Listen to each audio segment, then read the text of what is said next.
You're listening to About Buildings and Cities. Our Patreon's at patreon.com/about_buildings, where there's bonus content with every episode. You have to pay, though, $3 a month. That's $1.50. That's £1, slightly over £1 a bonus episode. Very reasonable for the power user. If you're thinking about it, don't hesitate. Yeah. Aren't we worth it? All right, you rejoin us for the second part of our discussion of 2001: A Space Odyssey. The film by Stanley Kubrick. Yes, from 1968. And when we last spoke, we were in a kind of hurriedly made excavation on the surface of the moon, surrounded by an unearthly screeching. Yeah, everyone was trying to hold their ears, but they can't hold their ears because they're in a space helmet. Not good. Bad vibes. Bad vibes. It was all very claustrophobic. Yeah. I mean, this is another one of things that most people would think twice about doing to a feature film audience, is like a prolonged long screaming noise. Period of like very high-pitched sort of tinnitus-inducing ringing noise. Loud as well. This is back in the days when they didn't mind a film having high dynamic range. But then we cut, and then we got another title, and it's Jupiter Mission. And we're outside in space again, and that's right, isn't it? Spaceship's coming by. This huge, long spaceship with a sphere at one end and sort of rocket propulsion and a long stick in between them, which incidentally I think was an enormous model. I mean, enormous, like tennis court sized. I think one of them was like 56 feet long. Nothing would surprise me.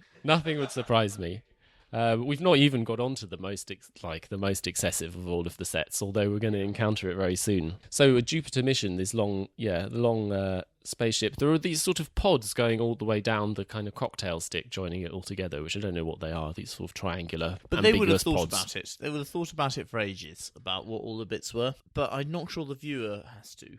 So the centerpiece of this interior is this amazing another revolving torus, but much smaller, which was built the whole thing was built as this amazing revolving stage set. Yeah, the size of a Ferris wheel, really. Not a huge one, but it's a revolving disc, which is probably a few meters wide, like 4 or something. The notion is it's spinning around along part of the length of the spaceship, and that generates gravity. I think, in fact, you'd get a terrible nausea from the tidal force that would be exerted between your feet and your head, because it's very like because you'd be much stronger. Really different gravity, and there'll be all sorts of other funny effects as well. We first encounter it in this amazing scene where the thing is David Bowman, who's one of the two crewmen, is jogging around the track of this quite narrow torus. And he's going all, and this essentially the set is revolving as he's doing this, and he means that the camera kind of gets closer and closer to him, and then he sort of goes over it, and then it like turns around, and you lose him behind the hub of the spindle, and then he reappears again. It's this crazy kind of hypnotic, nauseating. He is walking around this sphere, and something that we haven't really mentioned, but is going on all the time, is that the camera angles are strange. Throughout, whenever we're in space, part of the disorientating feature is that the camera will be rotated, all sort of yawed and pitched in a funny direction. It's a funny mixture, isn't it? Because at one level, he loves and often tries to create these very, very symmetrical, very, very centered compositions. Yeah. But then, having created that centrality, often you'll then be off by 90 degrees or something, which only kind of enhances the weirdness. It's all very strange, and it's very strange to see this guy running around this ring, which, as you say, is created by just the ring revolving, but it works very well. You don't, unless you're really thinking about it, experience that. And then it means there's the strangeness of all of the furniture sitting on this floor, but which is continuously curving. And there's kind of furniture, but then there are also these eerie and foreboding-inducing coffins. Yeah, sarcophagi, or possibly like an Iron Maiden, but in white, again, shiny, powder-coated material, high gloss. I remember these really giving me the willies the first time I saw them, which contain some of the these crew members who've been put on board in a state of hibernation, which is a pretty classic space travel trope. Again, it's difficult to know how futuristic this was at the time, but I think probably very. And everything in the interior is white, and everything is curved, and everything is sort of pearlescent white. The floor is like high grip. It's an astonishing piece of like ingenuity because the set is complete. It's closed, but somehow they always have to get the camera in, and it's very ingenious how they managed to do it. Well, I think it was two halves that came apart and went together. So I think it was two drums that split apart. I've heard somewhere that sometimes they had to sometimes there was no cameraman.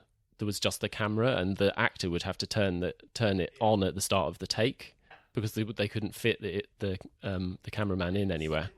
I mean, it was made by Armstrong Vickers, which was a big, at the time, British defence contractor. Yes, he was at this time hard at work on the Vulcan bomber. Is that? Yeah. Which was the sort of most technologically sophisticated of our it's a big flying wing nuclear bomber. Yeah, like at the technological forefront. Yeah, the V-Force. The V-Force, yeah. No, it's Avro Vulcan. Yeah. So it wasn't built by Vickers. It wasn't Armstrong Vickers. I don't know if they built one of them. They may have built the planes were the Victor, the Valiant, and the Vulcan. You can check if any of those were built by Vickers. Or we could not. They didn't build the Vulcan. The Vulcan's built by Avro. But they were doing that sort of thing. Yes, Iron Maiden's Iron Lungs. I thought there's this sort of eerie thing, and they have a slot across the eyes, so you can just see that there's a person in there. Yeah. It's horrible. It's really and these amazing terminals everywhere, which are black and either consist of a television screen, or a set of sort of primarily coloured buttons. The innumerable gadgets, but that's essentially what the interior is. It's just, and there is a few pieces of furniture, desks and chairs, which are all built in and are all made of the same homogeneous white, slightly glossy material. Yeah, it's such a tight curve. So there's a sort of console, but from one end of the console to the other, it's really curving right down and up. It must it sort of, I don't even know how to describe it, but it's very strange and also incredibly kind of carefully thought out. And unlike the first space station, which felt very empty and felt very like sort of prestige space, didn't it? Although this one again it's not full of, it's not like a submarine or something, which is probably what it would be like. It's not full of places to sleep. It's not like the space station. No. For the one of the Neuromancer episodes, we put up a picture of the space station, which is just full of wires junk, everywhere. Yeah, stuff everywhere. No, everything here is all behind panels. This is so. It's such lovely industrial design. It feels like you're in the inside of a really premium 1970s photocopier or something. And in large part, that's because, of course, all of the systems are kept running by HAL, our supercomputer. HAL 9000. Who's a red sort of light on a portrait black rectangle, and talks in a very calm computer voice, and seems quite mad. Voiced by Douglas Rains, and it's this wonderfully strange kind of subtle, flattened affect. I'm afraid I can't do that. Yeah, this kind of slightly passive. Yeah, I'm sorry, Dave, I can't do that. Yeah, it's very memorable. Yeah, amazing performance, and yes, and there's very very well worked piece of exposition where they have to do this interview with this ludicrously plummy BBC interviewer. Yeah, on BBC 12. Yeah, and who then of course introduces the fact that the ship is run by this supercomputer. Yes, it's very reminiscent of like this is what Red Dwarf is ripping off, and they have the same BBC interview where it's like. But instead of asking, as they do in Red Dwarf, what colour tie was this sports commentator wearing in the 1976 FA Cup final, and he goes, maroon with a... There's a bit which I think must be another joke where they go, there's a 7-minute time delay, which we've edited out of the interview. And then you see the interview and they go, hello, gentlemen, how are you? And they go, we're fine, thanks. Yeah, And then it's this incredibly really long... vapid interview, and you're like, honestly, did they wait for 7 minutes Yeah. between Really? So that's the third week. I think it's good to do the joke spotting because all Kubrick films have jokes in them. We spoke with Mission Commander Dr. David Bowman and his deputy, Dr. Frank Poole. Well, good afternoon, gentlemen. How's everything going? Marvelous. We have no complaints. Well, I'm very glad to hear that, and I'm sure that the entire world would join me in wishing you a safe and successful voyage. Thanks very much. Thank you. And then, Hal actually is interviewed and has the most to say and is very sinister. Talks and just says, like, I'm, to all intents and purposes, perfect and incapable of error, I think, is the... It's quite good because he's a heuristic algorithm computer. Both words that have stayed in. And heuristic sort of implies the possibility for error. By definition. It's highly approximate, yeah. Yeah, definitionally error-driven. I think they probably would have known that. The fallibility of technology, that all the technology is very fallible, is always in the background of everything here. We're still slightly in the world of like amazing technological demonstrations though, because there's the chess game, the computer playing chess on this like little tiny monitor. Yeah, and it quickly beats him. This is a classic. That's in like Sir Gawain and the Green Knight, where there's the first automaton beating. I've come across. There's a bit where there's a magical chessboard which beats. Oh, amazing! Him. It's a very old trope, the like strange object beating you at chess. There's a paranoia about the chess if you want. I haven't looked. Luke's done a lot of research into the paranoia around this. I haven't, but there is one about the chess, which is that it's the chess game they're playing is a 1910 chess game, and it's correct because he was a chess nut, and it's correct that he's lost the game, but there actually is an alternative where he can postpone the checkmate for another 3 turns. Or 2 turns or something, and Hal again has not revealed all of the information. But the crew member just accepts it because he knows that Hal is perfect. I'm not sure you can possibly be meant to appreciate any of that. No, but the obsessiveness of Kubrick's kind of obsessiveness means that you can never say that it's not freighted with some kind of meaning, can you? You can believe almost anything of it. There's a very definite bit where he's reading a newspaper earlier on in one of his stages of transport. And the newspaper he's reading has got an article which you can't even, even on friend of the show, Chris's ginormous television screen, I couldn't read the headline, let alone the article. But the article, if you can zoom in enough, I'm trying to find it in this book. Airliner missing over Atlantic. 2,304 on board. Little hope for Mach 3 aircraft. And it's all about how a technical fault has caused a supersonic airliner to crash. Foreshadowing. But you couldn't possibly read it, but it is there in the New York Times. Yeah. As soon as the HEPCOM 11 Z4 lost contact with the entire system was alerted on the grid comp system in Oslo, and the computerized census control was initiated, including warm-up time for the entire operation took 47 seconds.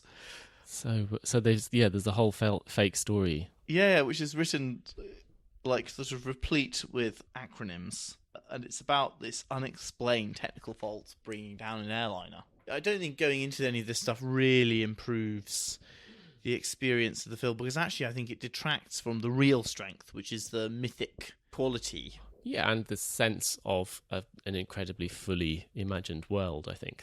The 6th member of the Discovery crew was not concerned about the problems of hibernation, for he was the latest result in machine intelligence, the HAL 9000 computer, which can reproduce, though some experts still prefer to use the word mimic, most of the activities of the human brain, and with incalculably greater speed and reliability. We next spoke with the HAL 9000 computer, whom we learned one addresses as Hal. Good afternoon, Hal. How's everything going? Good afternoon, Mr. Amer. Everything is going extremely well.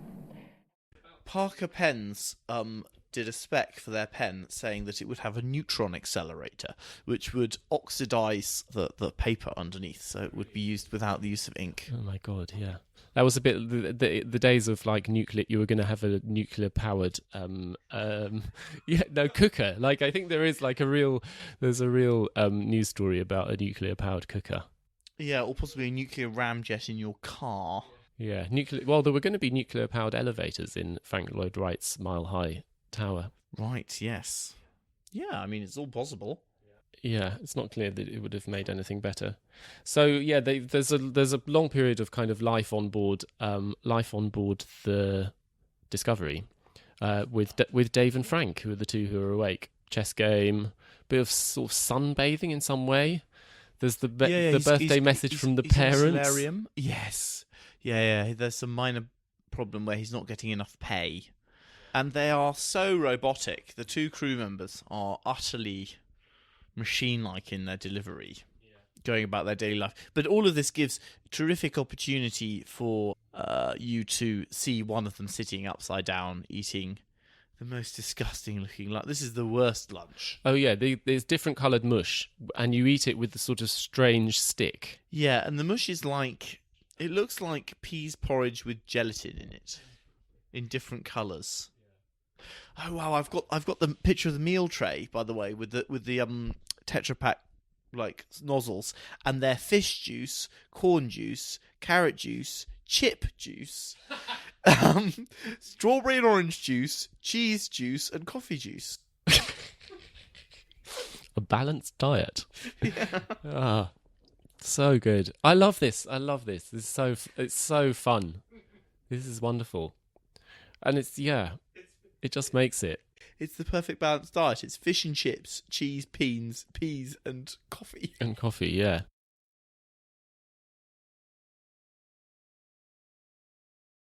I mean, there's a moment which is the moment when something starts going wrong, which I really think is wonderfully undersold. Oh, can I do one moment before that?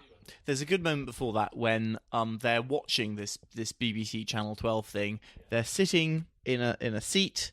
They've got a desk in front of them. They've both got their big iPads, and they've both got their TV dinners, and they're both watching the telly on their own iPad, sitting next to each other, which is nice. It's just a nice moment. Very prescient, isn't it? Like they're both sitting right next to each other, watching it on little screens in front of them, having their disgusting lunch. But you're right, there's another moment. They've been having all these weird, extraordinarily banal conversations with Hal. Yeah, they're very everything is very banal, and it's just happening in this completely surreal environment. And then I think it's wonderfully undersold how this is done. So David is amusing himself by doing drawings.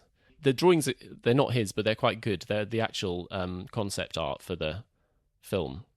That makes sense. Which is why they're actually quite really designer. They're really like felt tip. You know those graphics pens. Thick line, thin line, sort of inky wash. And then he goes to Hal says, "Can I look at your drawing?" He shows them the drawing. That's Captain So and So, isn't it? The likeness is marvelous. Hal goes into this weird, goes a bit gossipy and starts talking about this being strange things about the mission. And then goes into this, which I think we'll just play this little clip. By the way, do you mind if I ask you a personal question? No, not at all. Well, forgive me for being so inquisitive. But during the past few weeks, I've wondered whether you might be having some second thoughts about the mission. How do you mean? Well, it's rather difficult to define. Perhaps I'm just projecting my own concern about it. I know I've never completely freed myself of the suspicion that there are some extremely odd things about this mission. I'm sure you'll agree there's some truth in what I say. Well, I don't know. That's a rather difficult question to answer. You don't mind talking about it, do you, Dave? No, not at all. Well, certainly no one could have been unaware of the very strange stories floating around before we left. rumors about something being dug up on the moon. I never gave these stories much credence, but particularly in view of some of the other things that have happened, I find them difficult to put out of my mind. For instance, the way all our preparations were kept under such tight security, and the melodramatic touch of putting Doctors Hunter, Kimball, and Kaminsky aboard, already in hibernation after 4 months of separate training on their own. You're working up your crew psychology report. Of course I am. Sorry about this. I know it's a bit silly. Just a moment. Just a moment. I've just picked up a fault in the AE-35 unit. It's going to go 100% failure within 72 hours. But the conversation before that's really strange because he's gone, like, Hal is being really weird and gossipy, and the man is like, this is my psychological evaluation, isn't it? Of course it is. It's brilliantly prescient, the thing of, like, the buffering time. Yeah, because it's so important, the natural thing would be to really signpost it in a big way, or to make it, and it's the most undramatic thing. It's like looking at the spinny wheel on the computer, but everything is happening. Yeah. Just a minute. And the computer says there's been there will be at some point in the future a minor fault with an antenna array, and they've got to go out on a spacewalk. I think this is before one was done. The first one was done by a Russian in the late 60s. The first one was done in 1965, so it would have been around this time, yeah. Alexei Leonov. He had a very bad spacesuit. The Russians generally, I mean, the early spacesuits were terrible. They were basically the things that the compression suits that they're given for fast jet pilots to stop them passing out. They have to go out in the little pod. This is a scene which is repeated many times. Going out in the little pod, this funny little spheroid with robotic pincer arms. It's a sphere with a window at the front, and it's got these arms, and the arms on either side, which are both like T-Rex little arms. And they come out, and they've got two at the elbow. They come out to two arms, which makes them look very weirdly unhuman. And they're like little krill arms or something. Oh yeah, well, arms within arms. Yeah, which is apparently. So I read something with Marvin Minsky, who was doing kind of AI research at MIT at this point, saying that he'd shown Kubrick these early fractal diagrams that they'd been working on of recursively branching images, and this possibly is the source for this particular design. I mean, because it is sort of what it is. I mean, we have another amazing control room. So Dave is in the control room, and Frank is in the pod. The pod room is fantastic as well, which has got all the we probably don't need to go into all of that, but there is another amazing set there of where the pods and the spacesuits are kept. Yeah, and there's a sort of rather unlikely method where he just does this like enormous space leap out of the pod for no particular reason, to go and like jumps across the gulf of space to go and fix the thing. He's got a rocket pack on his spacesuit, which allows him to fly. This is a bit which I'd forgotten until I rewatched it recently, was that they bring back the supposedly malfunctioning component, and there's the scene of them trying to fix it. And it's completely fine. But again, this has some really great animation, like digital graphics. These little screens. Rotates in the other ground. Yeah, and you see these maybe I can call it up because it's really cool, and I'd completely forgotten about it. It's because all this is so slow. The action is so slow, and you're really in place. You don't have as many kind of keys to remember all the scenes by. What there really are these amazing sets. Yeah, you see it's sort of these very, very fast flashing images of what look like sort of etched circuit boards at different scales in different colours, and it goes like this incredibly fast slideshow. But it's just the colours are amazing. The sort of he kind of moves this funny scanning tool around, and then he'll like press it, and it'll go like. Yeah, I thought what that might have been was a reference to early not PCBs but early I suppose it's true of both. integrated circuits, the lithographic masks were drawn by hand. So you would literally, and the way they were, you're basically making a huge acetone-like projector slide, and then putting that physically into the projector, and that would create your photographic resist. And so they'd have these layers and layers and layers of, the whole build-up of however many layers of diodes and metal on top. Right, so he's kind of diving through the kind of the leaves of. But there was already the technology to flick through loads of layers of resist masks, which were like these sort of complicated diagrams. And so that, I think, was a graphic that would have existed. And then things light up and strange enigmatic acronyms come up. The technology is always, it always just works. There's any of the infrastructure of the technology is always minimized. What you always have is a screen interface or a sound interface, and everything is magical. Oh, it's really tense as well. But again, everything. I think the kind of this very sort of stolid performance that they both give, I think, really works with the tension because they don't react to anything. I mean, what's the if there's a bomb under the table, all the conversation, however boring, becomes interesting. The more banal the conversation, the more tense it is because there's this, and it's like that. Yeah, it's the opposite of if it's getting a bit boring, have a man walk in with a gun, which I think is Raymond Chandler. I mean, also true. Also true. But there we're kind of building to this moment of tension, which is that there's nothing wrong with the device. Yes, and this is really, you think this isn't very problematic, but it means that Hal, who is perfect, is not perfect. Yeah. He's not telling them something. Yeah. And there've been lots of clues that all is not completely as... It's a bit strange. Yeah, they in order to talk in secret about it, they go in, there's this famous scene where they go into the pod and shut it off and turn off the audio link to Hal so that Hal can't hear them. I'm a bit worried about the computer, and it would be terrible for it to jeopardize the mission. Should we switch it off? Yeah, we would have to disconnect him, and then you see from the outside, you see their lips moving, and you think, "How he's a smart cookie." And then it's the intermission. Screen goes black. Intermission. Ligety. More Ligety. More black screen. It's good. It kind of calls people back in. Yeah.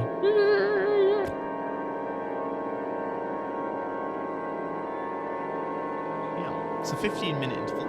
I hope you've all enjoyed your sandwiches. Yeah, go and do a bit of washing up or whatever. And we've got to do it all over again. Out in the pod. Put the thing back in. They've agreed with Hal that they're going to put the device back in to allow it to fail. Then they'll find out what's wrong with it. And then what you see... He's jumped out, but you see behind him the pod is now moving on its own.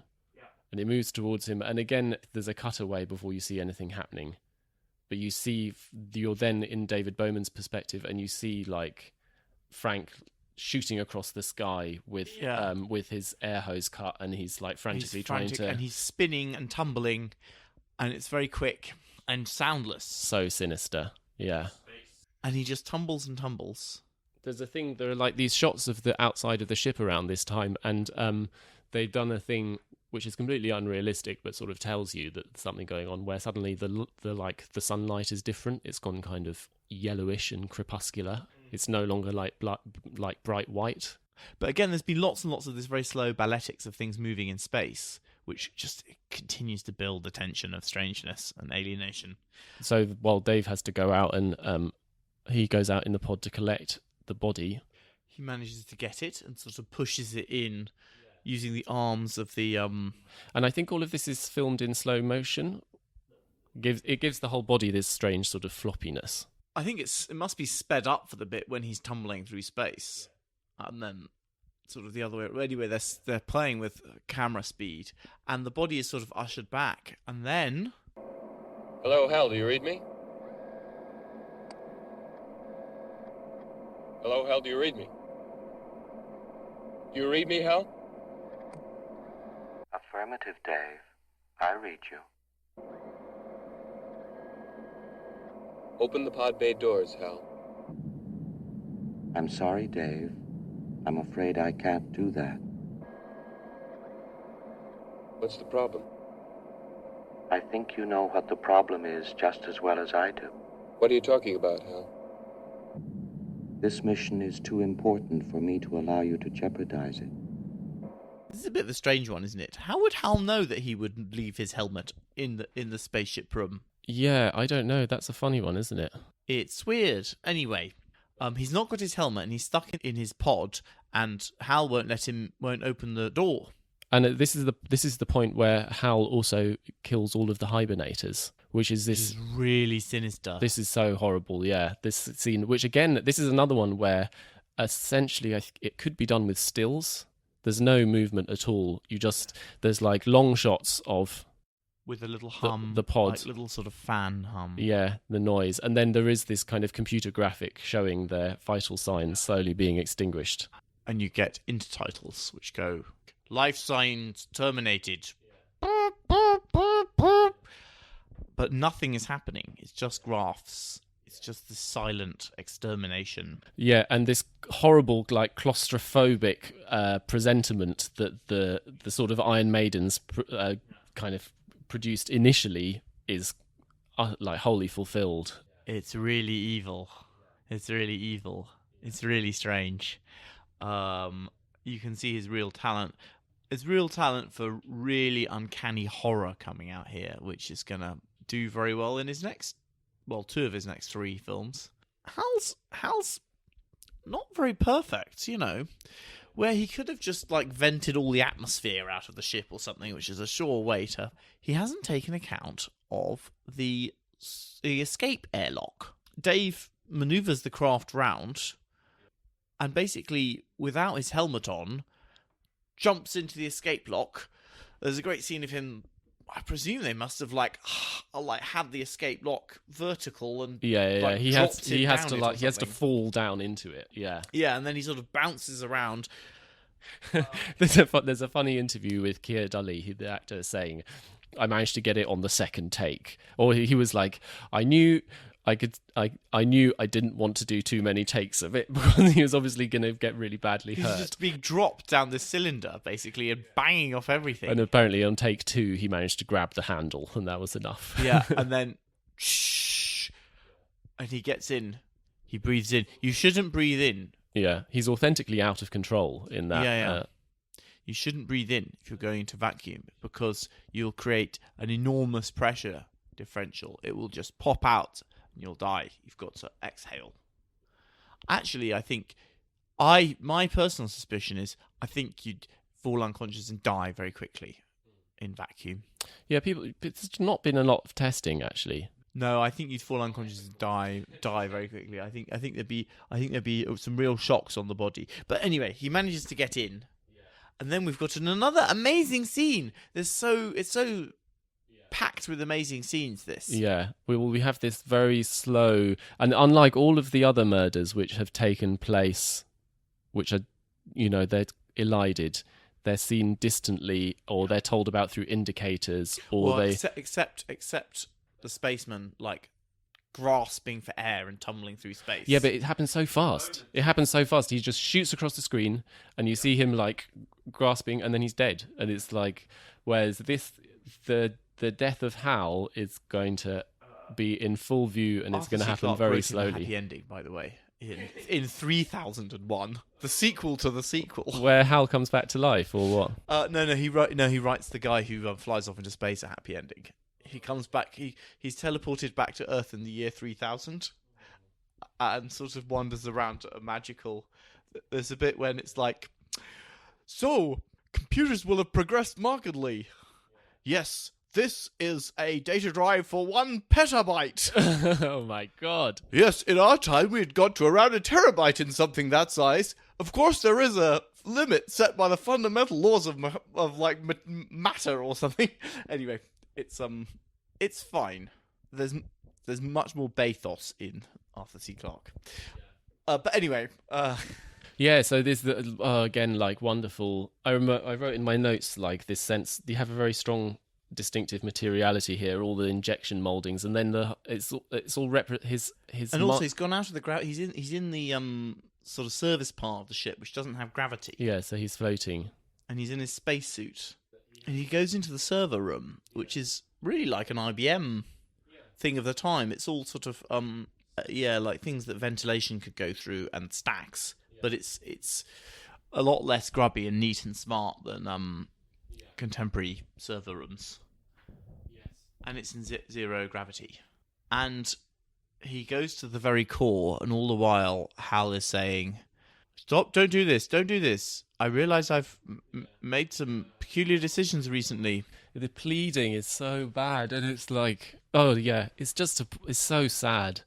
It's so awful. And the core of Hal's brain are these immaterial clear acrylic oblongs, which slide strangely weightlessly out. The way that they slide is very cleverly. It's like one of those kitchen cabinet doors where it's push and release, but much more slowly. It's strange. And some of them go faster than others, and they just sort of, under their own inertia, He's got a little slide out sort of on their cabinet own key, and you just keys them out. And the scene is another really slow. My mind is going. My mind is going. Yeah. Oh God. I can sing you a little song. And the little song, yeah. So the story with the song is that was the first thing that a synthetically produced voice was programmed to do. But that's not actually the recording that is in the film, which is just a slowed down human voice. Yeah, a slowed down and very distorted. And he gets rid of all of the non-sort of critical life support elements of Hal, nobbles it completely, and when he's shut the computer down, a video comes up on the monitor conveniently in front of him saying, There's a subtext to this mission. Yeah, have a bit of exposition. Yeah. You've reached a checkpoint, let's do some exposition, and the exposition is all about the monolith. We've had first contact with an alien sort of monolith. And there's been strange signals from Jupiter, and you're going out to examine it. Yeah, well, and that's it. That's that. Then we've got a new chapter, which is Jupiter and Beyond the Infinite. And when they wrote it, it was going to be Saturn, but they decided that they couldn't do a good enough Saturn, so they did Jupiter instead. That's funny. Why do you think Saturn was harder? It's got rings, debris. Jupiter's good. They've done a good job of Jupiter. And almost straight away you see the planets have again aligned. We've got the moons, the Jovian moons. No, the Galilean, moons align with the Obelisk and the Sun. He's in the pod, and suddenly in this. And then suddenly something amazing happens and goes on for a very long time. Yes, I mean, like there are various points in this film where I can see how someone might get a bit bored. And when I was a teenager watching this, I was so bored by this. I found it amazing, but it's like 20 minutes of graphics. I thought there was something funny, which is that the moment when they align, it becomes a right angle. Because the monolith is across the axis of all the planets. Yeah. So it's the divine right angle. It's the divine right angle. Corber's right. Which creates the wormhole into future transcendent knowledge. I mean, it's a Mesian tower. Arthur C. Clarke had written it as a tetrahedron, which is proper duff, because tetrahedrons are way less magic than... Right angles are way more magic. Obelisks are way more magic. Yeah, it was a sort of crystalline tetrahedron. I mean, and Kubrick went with it for a bit, but they realised it didn't work. No. Obelisk is much better. Obelisk is, there's a reason tombstones are that shape. There's a reason all the towers are that shape. It's a really powerful shape, because it's like the shape of a person, but it's also just like geometry. And then there's... we're going to have a go at describing the light show. He goes into he's sucked into the space between space or something. It is amazing, and it still looks amazing. The quality of the effects are really brilliant. It starts off with this kind of this sort of single point perspective with these smeary kind of gel, very bright colour planes above and below, so you're sort of or side to side, and they're whizzing past which you're kind of flying into. Light in space is this sort of psychedelic, but technological, sort of digital. So this is created. There's a specific effect called a Slit Scan, which this is created, which is quite a fascinating bit of technology, and essentially each frame is created with a camera which is looking at like a tall slit, like 4 feet tall, and the camera, and behind that is a coloured gel which moves a little bit.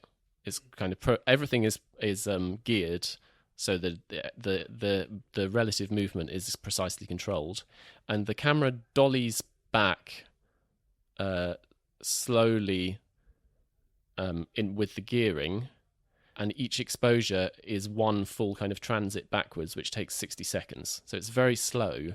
Each frame is a 60-second thing, and what that creates this amazing sort of flowing effect where it's sort of going into the distance. I can't think of anything that looks better than this. I can't think of anything in the era of the digital where someone has done a better job of this. No, it's incredible. It's incredible. And it has, I mean, that goes on for a while. It does a couple of other things. It does a thing where there are these weird hanging... Yeah, or there's the they're not the tetrahedrons, No, are they? they're They're like dodecahedron but things. they're not. They're not. There's a word for that shape. But it's the one that's like two pyramids on top of each other, square pyramids. And they're having the same sorts of things projected onto them. They really do look like amazing exploding light things. And there's the oil ones as well, aren't there? And then there's oil. Then there's these... Sort of milky. Like, they are sort of like oil slides, but they're just 1,000 times better.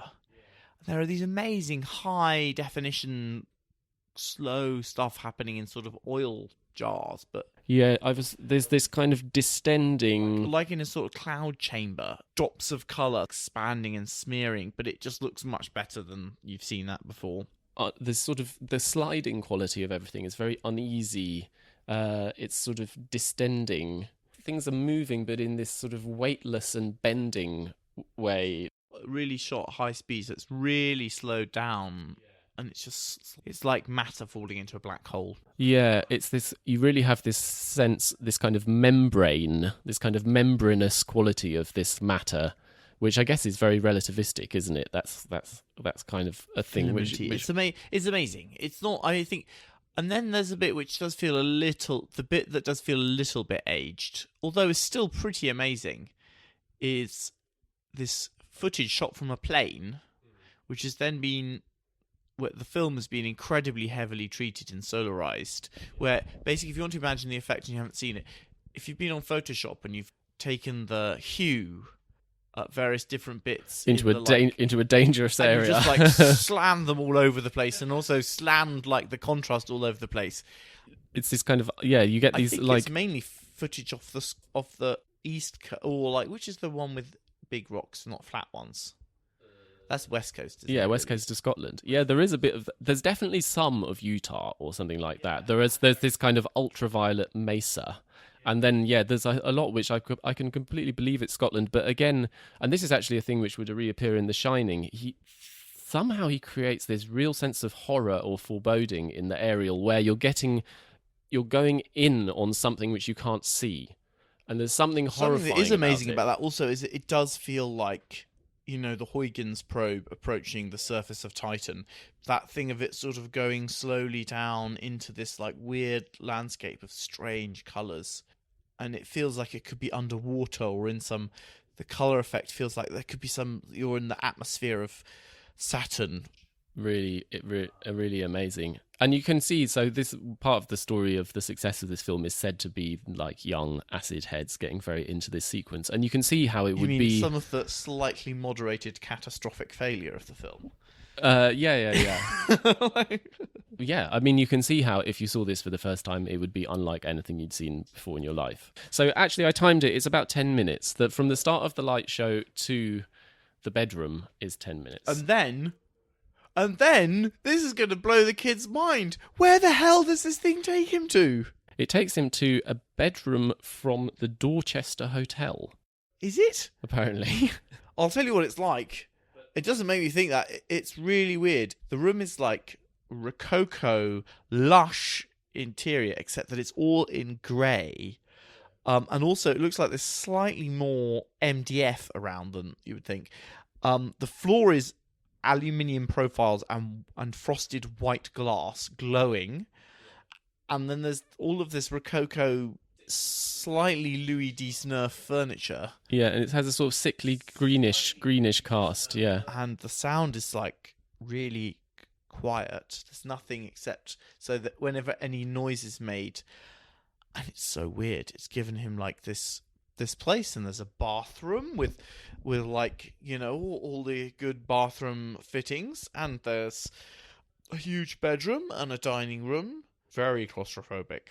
And he's walking through in his spacesuit at first, and he's looking around, and then he looks and he sees himself, and he's a bit older, and he's like having lunch with a sort of wine glass and a table at this funny, and then he breaks the glass and he looks on, and he's goes through various stages where he's exploring the stage, and he's getting older. He goes through various stages, and there's this very effective thing where the way it's staged, I think, is really clever, where he keeps seeing himself as an older person, and then you cut to the older person, and then the younger one is gone. So you kind of, he keeps becoming, and it's silent. It's wordless. Keeps moving completely on. Wordless. There's something really horrifying. There's a bit late on where he's sitting eating a meal in the corner of the bedroom, and the sound of the cutlery on. And he's in like a wheelchair as well, but like wheelchair of the 18th century. Yeah, the kind of cutlery on the plate is so jarring. The design of the sound is so kind of horrifying. It's really, you hear everything as if you're like a contact microphone on the table. The aging makeup is definitely not just aging makeup, it's definitely horrifying. It's like really, it's a bit of the factor of how it is, but it's not like he's aging really weirdly. So the last thing that happens is he like smashes a glass, and he sees into the bedroom, and he sees himself looking incredibly, unbelievably old. And then it pans to that, and the obelisk has returned. Yeah, he sees the dying version of himself in bed, reaching out, and then he is him, and what he's reaching out to is the obelisk at the foot of the bed, standing there like the child come to pay its respect. And we've got the Ligeti again, and something is going to happen.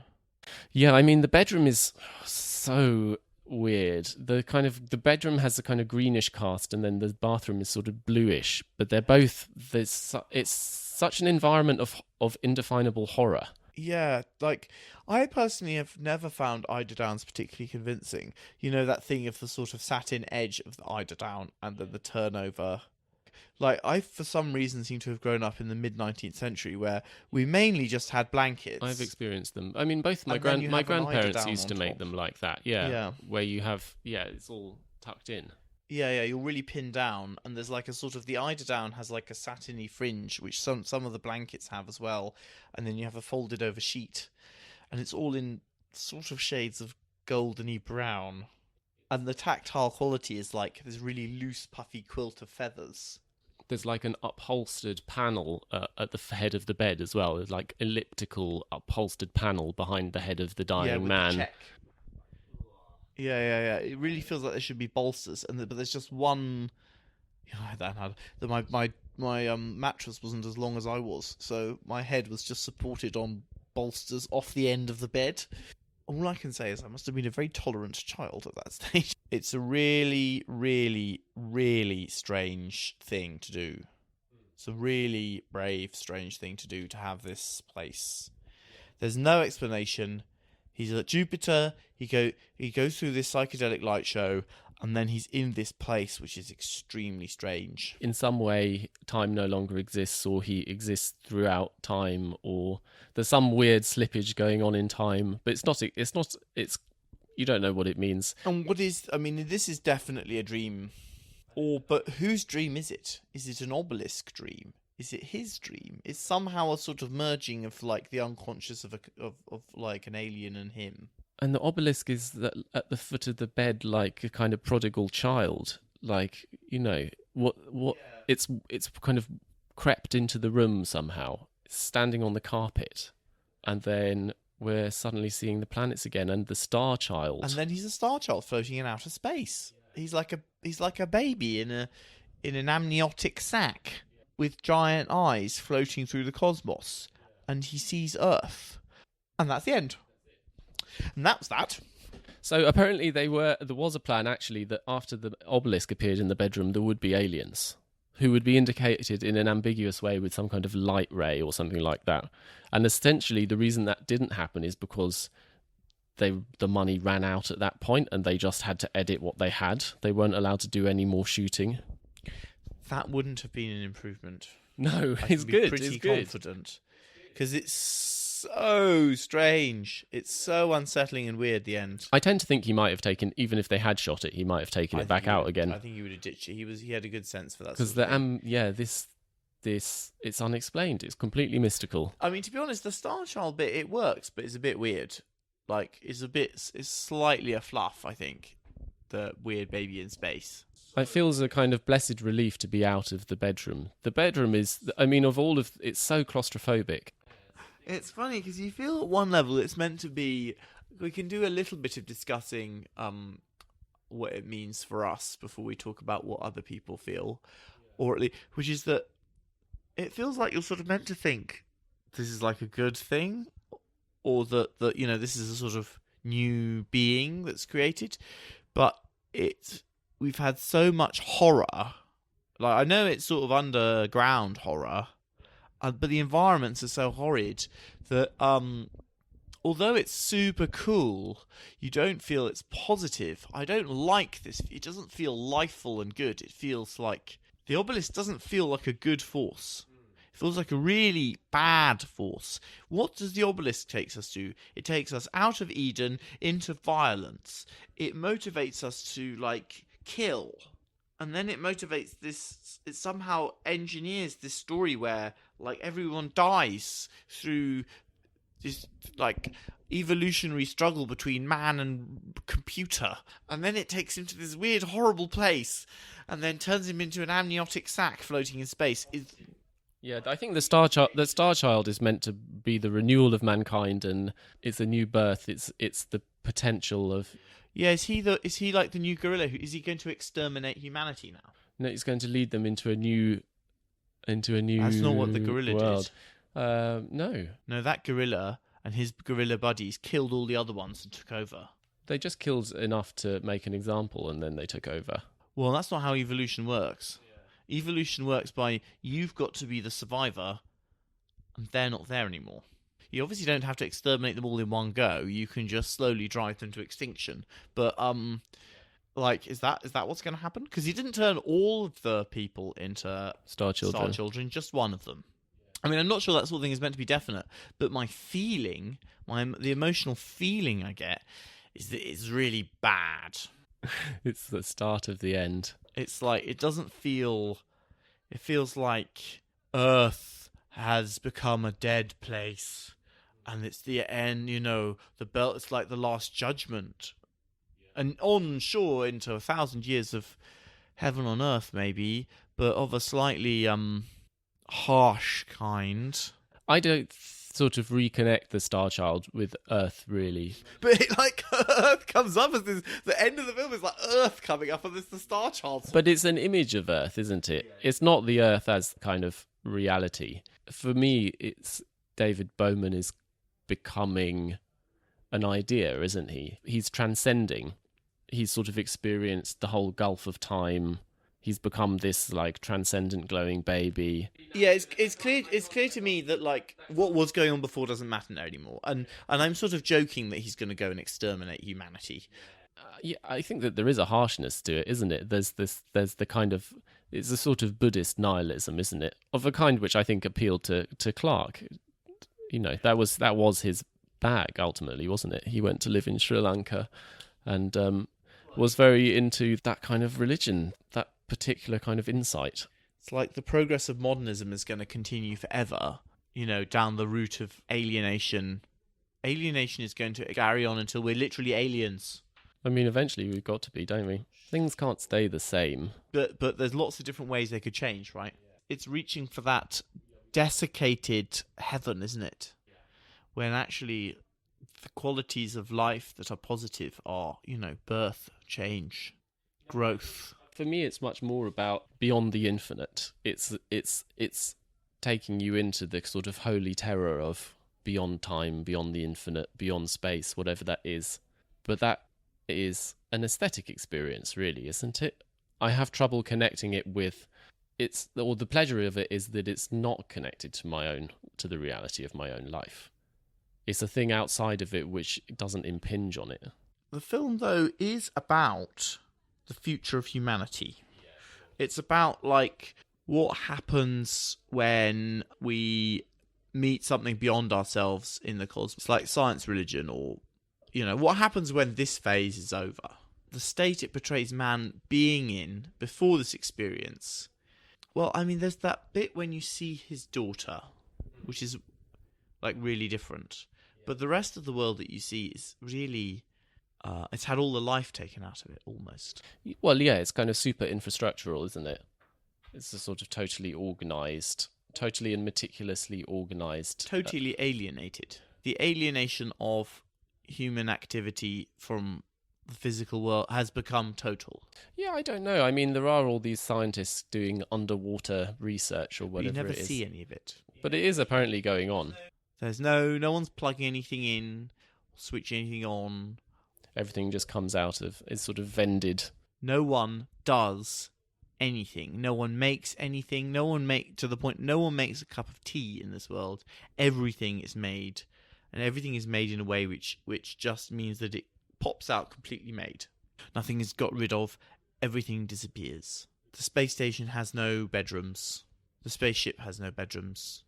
Neither of them have any rooms. They just have places where like the computer is in a room, but it's just the whole room is just the computer.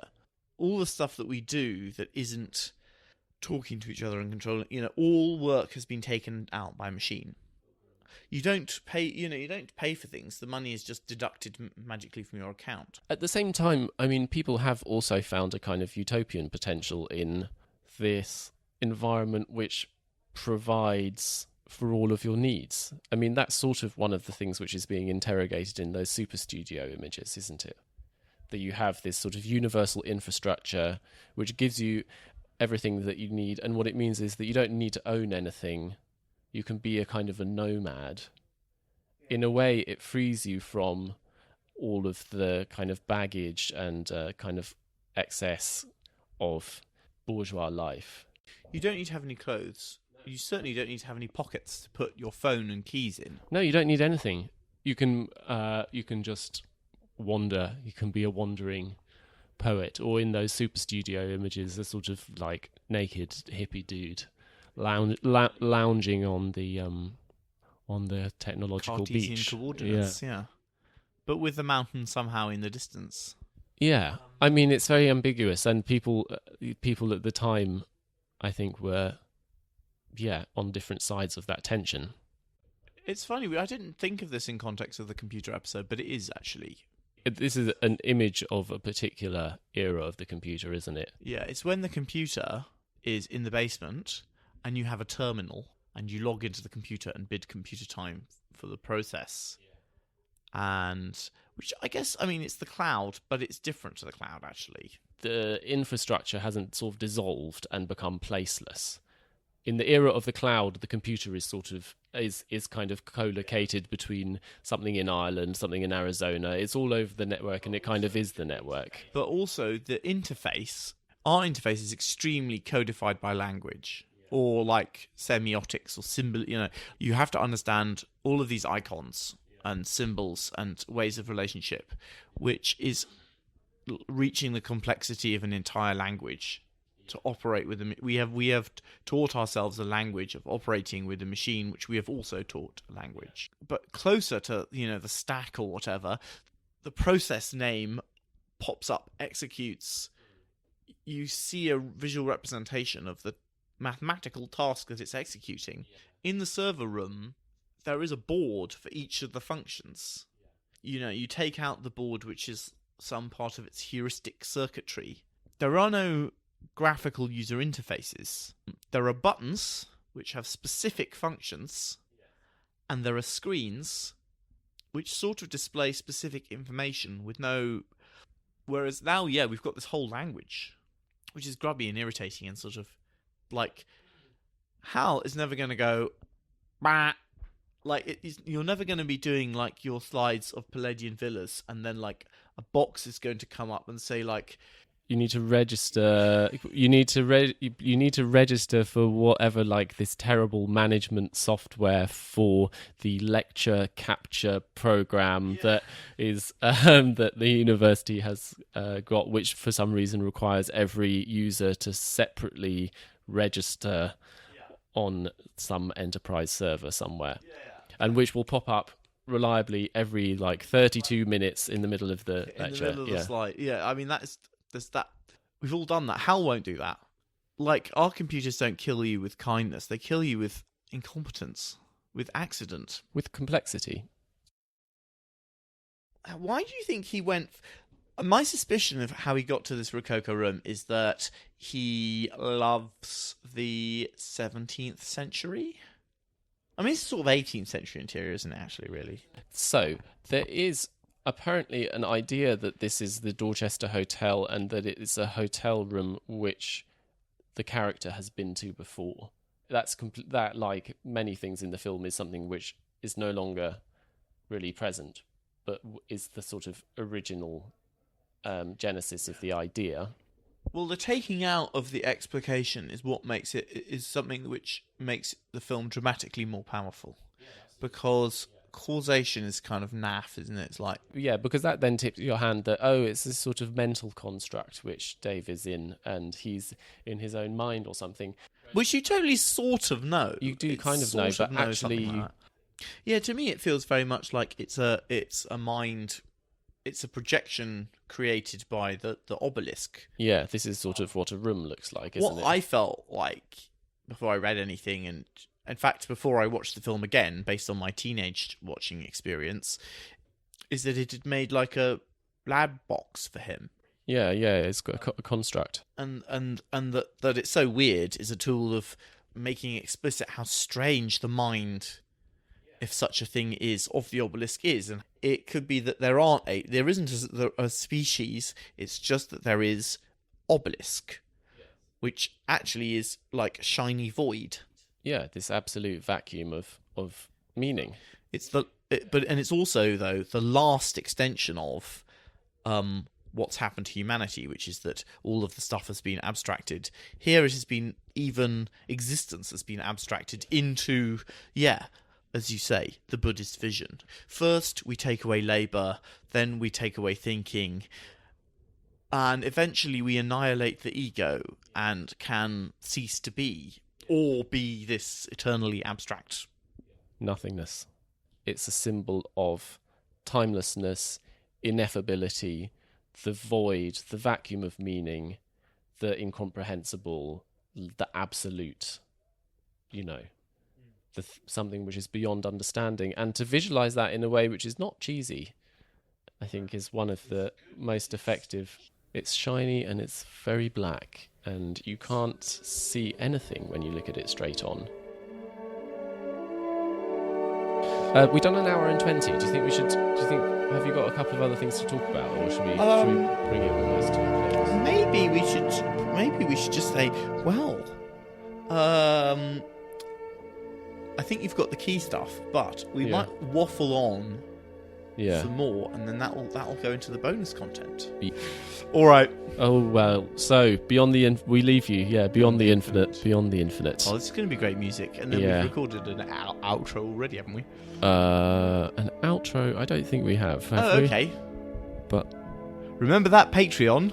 I think we've all told you why. Yeah. So Well, we have said actually that what we're going to do on the bonus. So thanks a lot for listening. A special thanks to Patreon subscribers and reviewers and people who have sent us emails. Yes. We've had a few very nice ones. We're recording all of this in one go, so we won't know your thoughts on the first half of the episode, but do send them to us anyway. And we are listening to people's and gathering together things that people want us to do shows on. Not going to guarantee we're going to do them. And also, don't be disheartened if it takes ages. Our turnaround for podcasts is like a quarter or something like that, from inception to... Or, I mean, this one I was thinking about like in February, so you'll get a sense of We'll get there eventually, but yeah, we'd love to know what you'd like to hear. Also, For main episodes, for bonuses, for anything. Bonuses, give us your thoughts. that sort of thing. And thank you very much for listening. Yes, thank you. Kind and nice of you.